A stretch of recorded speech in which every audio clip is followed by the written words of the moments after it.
карызга бизди батырып, белчедей талкаланган экономиканы таштап кетти да мурунку бийлик.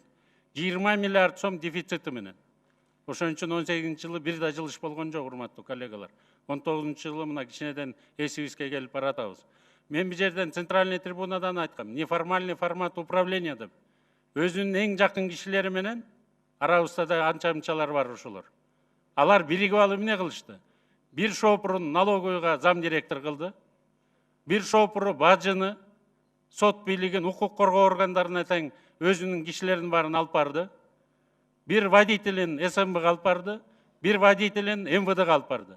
Ошонун негизинде булар жекеле тышкы карыздын эсебинен эмес, азыр мына соттун чечимдери чыгып атат. Көрүп атабыз кантип байыган, мультимиллионер болгондорун. Бул бюджетке кол сала башташты. Мына өткөндө мен графикти көрсөттүм, урматтуу коллегалар. 2012 жылда 800 000 тонна бензинден солярка акциздарды чогултуп атсак, 2017 жылы болгон 400 000 тоннадан чогулту. 400 000 тонна эмне чөнтөккө бирөө салып келиптирби? Же баары эч ким көрбөй калыптырбы? Укук коргоо органдары, НПОлор көрүп эле, оппозиция көрүп эле, ушулардын баары көрбөй отуруптурбу? Неформальный формат дегеним ошо. Чечим чыгаргандан алыстатып салган. Өкмөттү, парламент, укук коргоо органдарын бар. Жанагы командасы менен баарын башкарган. Мына 2018 жылы сиз кишини оңдосуңуз 632 000 тоннадан чогулттуңуз да бензинден. А бирок алкоголь тармагында ошо боюнча калып калып атпайбы? 2016 жылы 1 миллион 600 000 тонна декалитр спирттен чогултсак, 2017 жылы болгон 440 тоннадан эле чогултуп атабыз. 1000 тоннадан. 1 миллион 200 000 тоннанын акцизы, НДСи бюджетке түшпөй калып атат. Прибыльдердин баары тең. Мына ошолорду эмне? Мына 2018 жылдын динамикасын карасак, ошону жакшы иштетип, оңдота албай койдуңуздар да. Салык инспекциясынан корректировка кылып бергенибиз да ошондон болуп атат. Ушул жактардын баарын оңдошубуз керек, урматтуу коллегалар. Анан ошонун командасынын баарын кишилери биринчи эле лицолор алмашып, калгандары ключевой позицияларда турат. Ортоңку чечим кабыл ала турган жерде звенонун баарында отурат. Ошолордун баары саботаж кылып атат. Ошолорго көңүлүңүздү буруп койбосоңуз такыр болбойт да. Урматтуу премьер-министр, астыда бир топ задачалар турат. Мына өткөндө бир топ 700 миллион жөнүндө дагы бир топ сөздөр болду да, бир слайдты көрсөтүп койсоңуздар. Жок, кийинкисин. Мына бул жерде карап көрүңүздөр. Путин келгенде Владимир Владимирович Россиянын Федерациясы. Мен мультимиллионер болдум дегенде ток чокусуна чыкты да. Доллардын баары чыга бериштин баары тең. Азыр мына финансовый полиция ачыгын чыгарып атат. 700 эмес, 998 миллион сом чыгарылып кеткендей. Ушунун баарын бетин ачышыңыздар керек да. Ошондо ошо кишинин жанында жүргөн жан жоокерлер, жалгыз өзү эмес, ошолор дагы жооп бериш керек да. Алардын баары мультимиллионер болуп калып эле, анан көчөдө азыр күлүп коюп арабызда жүрө бермек беле. Ушунун аягына чыгармайынча экономика астыга жылбайт эч качан. Мен терең ойлоп атам. Совет Безопасностьда акыркы точка коюлат. Кантип а киши мультимиллионер болгон, анын тегерегинде жүргөндөр кандай деген миллиондорду кылган. Биз демонтаж кылышыбыз керек ошо коррупционный схемалардын баарын тең. Мындан кийинки биздин саясат, урматтуу өкмөттүн мүчөлөрү, парламент, мындан кийинки саясат илгери Рузвельт айткандай эле болуш керек. А киши айткан, смерть и налоги должны быть неизбежны. Ошондо гана Америка дүйнө жүзүндө биринчи өлкөгө айланат деп. Мына ошонун негизинде биринчи өлкөгө айланды. Мындан ары салыкка биз саясатты түп тамыры менен өзгөртүп, фискализацияга барышыбыз керек. Мен ишенем, Мухаммедкалый Дүйшөкеевич. Сиз 1,5 жылдан бери көрдүңүз экономиканын баарын. Мындан ары эмдиги жылы 30 миллиардка биз киреше блогун көтөрүшүбүз керек. Фискализацияны орду менен жасай турган болсок, биз 3 миллиард долларга чыгарабыз кирешени. Мына 1 миллиард долларды сизден биринчи кварталда иш-чара аракеттериңиздерди суранабыз, бизге киргизип беришиңиздерди. Депутаттар сизди колдоп берет деп мен ишенем. Рахмат, Акылбек Сүмбүлович. Рахмат. Кийинки сөз Атамекен парламенттик фракциясына өтөт. Сөз Шыкмаматов Алмамбет Насыркановичте 7 минут жазылыптыр, сизге 7 минут. Урматтуу премьер-министр, урматтуу өкмөт. Мына жана адам ооруп атабы же ден соолугу жакшыбы текшериш үчүн врачтар анализ алат.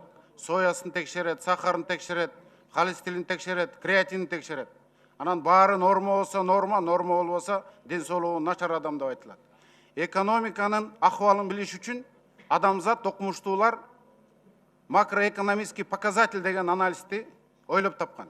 Ошо макроэкономический показательдерди карасак, бүгүн баары жакшы эмес. Ошондуктан силер жана экономика жакшы, баары жайында дегени бул чындыкка дал келбейт. Мына экономикалык көрсөткүчтү аныктаган макроэкономиканы карайлы. Экспорт 2 миллиард. А экспорт акыркы 4 жылдарда бир эле динамикада келет. Өзгөргөн жок, 2 миллиард. Импорт сырттан келген 5 миллиард, 5,5 миллиард. Мына акыркы 4 жылда динамика ушул 5,5 миллиардка чыгып бартат. Бул отрицательный сальдо, бул жана анализде эле экономикада жакшы эмес деген белгини берет.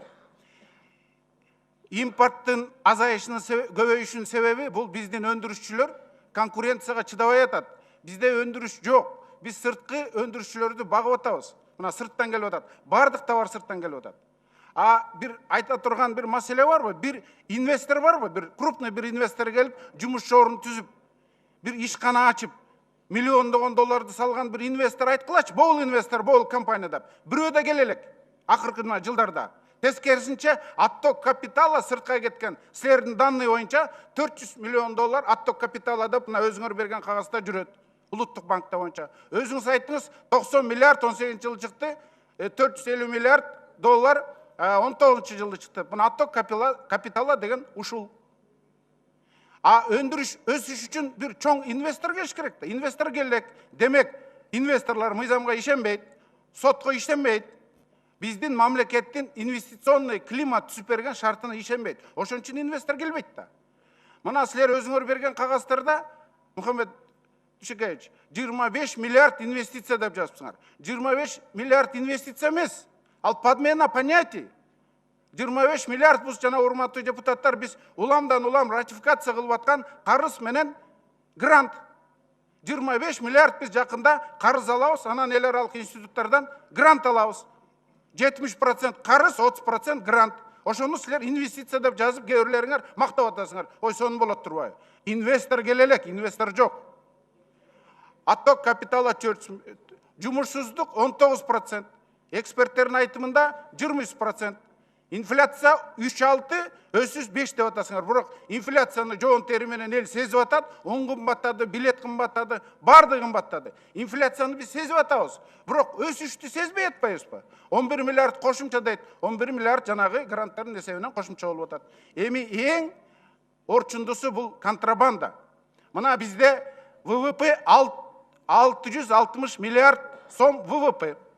Ошо дүң продукциянын 37%-ти теневой, көмүскө экономикада.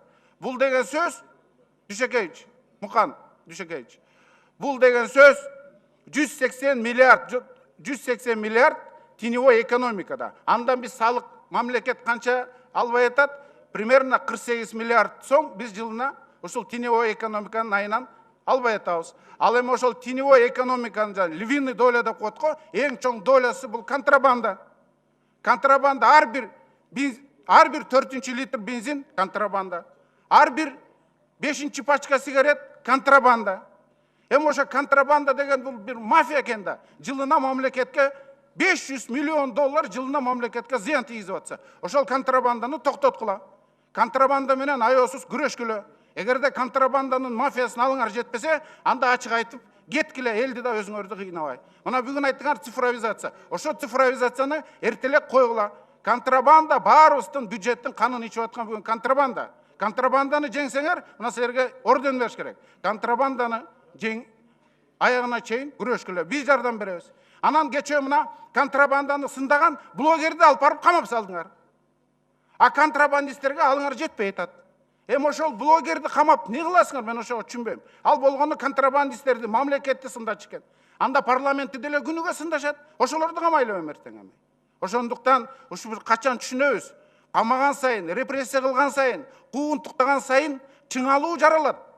Элдер жан дүйнөсү менен каршы чыга баштайт, анан бир күнү жарылуу болот. Анан бүгүн омбудсмен менен пытка барса кийирбей коюптур. Эми алар силерге башыйт да. ГКМБ силерге башыйт, МВД силерге башыйт, Финпол силерге башыйт. Контрабанда менен аеосуз күрөшкүлө. Алыңар жетпесе ачык айткыла. Анан дайыр маселе. Мына 11 миллиард сом мына быйыл бюджетке кошумча деп атабыз. 11 миллиард сом кошумча. Бул эме аз да 11 миллиард кошумча быйыл болду деген бул мактана турган цифра эмес. Эсе инфляция 3-6 болуп атса. Теневой экономика мына бирибиз айтып атабыз 37 деп. Теневой экономиканы кээ бирлер 40% деп атат. Мукан Дүйшөкеевич, эгерде сиз билекти түрүнүп алып теневой экономиканы жеңсеңер, мына ушул өкмөт, күч органдары жеңсеңер, хотя бы 50% азайткылачы, ошондо бир экономикага кандай салымы болор экен. Анан карыз боюнча, урматтуу өкмөт, биз улут өзүбүздүн коммерциялык банктардан 14%ке кредит алып атабыз. Ал жанагы бюджеттин тешигин жабыш үчүн эле банктардан мына ар кайсы коммерциялык өзүбүздөгү банктардан 14% менен кредит алып атабыз. Эми бул уят да, бул болбойт да. Биз ошолорду багабыз эми, ошо улуттук коммерческий банктарды. Мына быйыл эле 12 миллиард ошолорго бир жылда ошолорго дивиденд анан основной сумма төлөйт экенбиз. 12 миллиард деген бул 150 миллион доллар да, бул 150 мектеп. Биз 150 мектептин акчасын коммерческий банктарга процентин анан основной суммасын жабабыз деп жылыга төлөп атабыз. Коммерческий банктарды багып атабыз. Өкмөттө бир акча керек болсо эле, силер ошол коммерческий банктардан жанагы ала коюп атасың, келе беребиз деп 14% менен. Эми ошону токтотуш керек да, коммерческий банктардан алганды токтоткула. Бул эң чоң цифра да. Жылына өзүбүздүн сырттан эл аралык финансовый институттардан 400 миллион сагалап сурап жүрөбүз дагы, жылына 150 миллиард сом доллар коммерческий банктарга берип атабыз. Ошону токтоткула.